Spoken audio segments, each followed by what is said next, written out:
Hello everybody and welcome to another episode of Box Office Talk. This is the show where I break down what happened at the box office, see if my predictions for the top 5 are correct, and then make predictions for next week's top 5. So let's get right on into it. Last week I predicted that number 1 would be Pacific Rim Uprising, number 2 would be Sherlock Gnomes, number 3 would be Black Panther, number 4 would be Tomb Raider, and number 5 would be Midnight Sun, and I only got 1 out of 5 of my predictions right, and of course it is the obvious one. So let's go over what happened at the overall top 10. Number 1 was Pacific Rim Uprising, only making $28 million this weekend. Now, worldwide, it was able to gross about $150 million, which conveniently is also the budget for this film. So that's good worldwide as a whole. They're doing pretty well.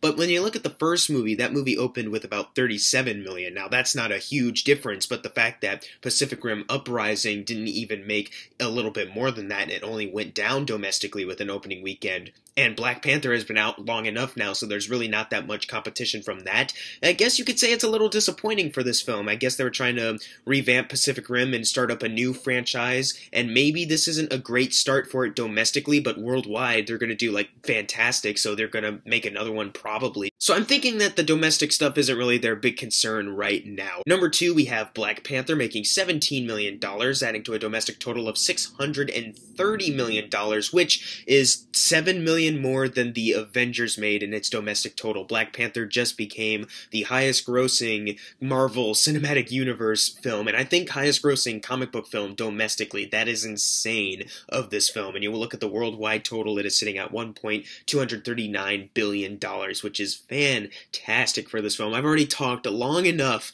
multiple times, about how amazing it is for Black Panther to be doing as well as it is doing, and the fact that it's only like $11 million behind Pacific Rim Uprising, which you would expect Pacific Rim to open with a lot more. The fact that Black Panther is still not even like that far away from the number 1 spot is pretty fantastic. Number 3 is ironically the same number 3 as last weekend. I Can Only Imagine, making $13 million, adding to a domestic total of $38 million, and when you look at that budget of $7 million, it has 7, 14, 21, 28, 35.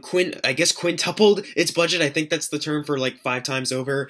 So way to go, faith-based movies, you done it again. I don't really have much to add to this because I honestly still don't know what it's about. So we're going to move on to number 4, which is Sherlock Gnomes, which is probably garbage, which I know a lot about. It made $10.6 million this weekend, and it doesn't really have a huge worldwide total as of yet, and its budget is only $59 million. Now, the doubling point of that is only $118 million, so realistically, if the worldwide numbers go up enough, Sherlock Gnomes could get its budget back. But you take into consideration that the trailers kind of suck for this movie, the critical reception isn't that good, and also the first movie came out 7 years ago, so it's kind of irrelevant. I'm thinking for now it's a tentative bomb. I think it could have potential to rise up and maybe get past the doubling point of its budget, but for now we're just going to call this an animation flop. Moving on to number 5, we have Tomb Raider making $10.1 million, adding to a domestic total of $41 million, and on the worldwide chart it is sitting at $211 million. Not only was it able to get past $200 million worldwide, but when you look at its $94 million budget, double that 188, it made about, let's count, $23 million over that. So Tomb Raider was technically a success for Square Enix and MGM. I think that's the studio made this. So is this good news for a Tomb Raider franchise, a Tomb Raider 2?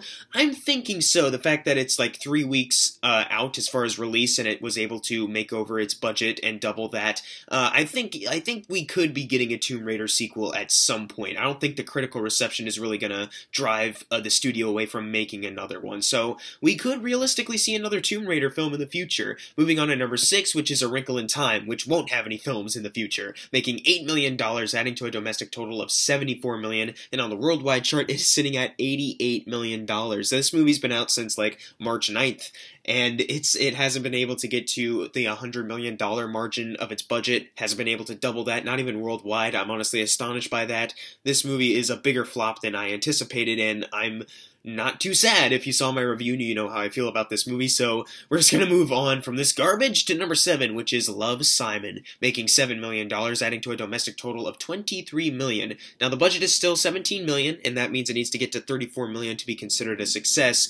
there hasn't really been a worldwide total released yet, and also it just dropped from number 5 last weekend to number 7 here. It's going down quite fast, I guess you could say. So whether this film gets past its doubling point budget of $34 million, I'm not so sure yet. If it does, maybe it'll just be out of the top 10, or maybe it will still be here when it does that. I'm honestly not so sure. I know that people are really loving this film, so it kind of surprises me that the numbers domestically aren't really doing that well.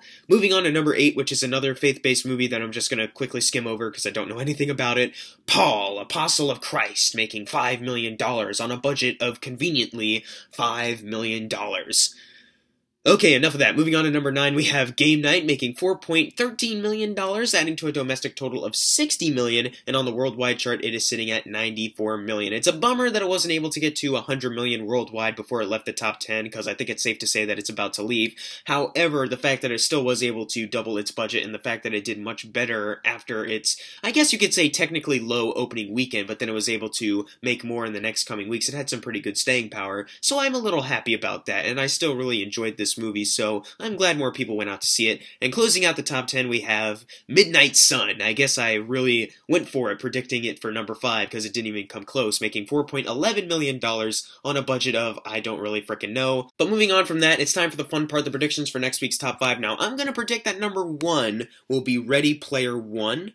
Number 2, Acrimony. I know this might surprise you, but I think because of Pacific Rim Uprising's low opening, I think Acrimony will be able to pull one over on it, especially since it is kind of a stalker film. And there are a lot of stalker movie fans out there, of course. Then, of course, number 3, Pacific Rim Uprising. Number 4, Black Panther. And number 5, I Can Only Imagine. But what are your predictions for next week's top 5? Leave it in the comments below. And if you got your predictions right for this week, you're going to get a shout out right now. Unless you didn't get it right, then I'm sorry. And as always, thank you guys for watching. Make sure to subscribe. I'm Jackson Fulcher. See you guys next time.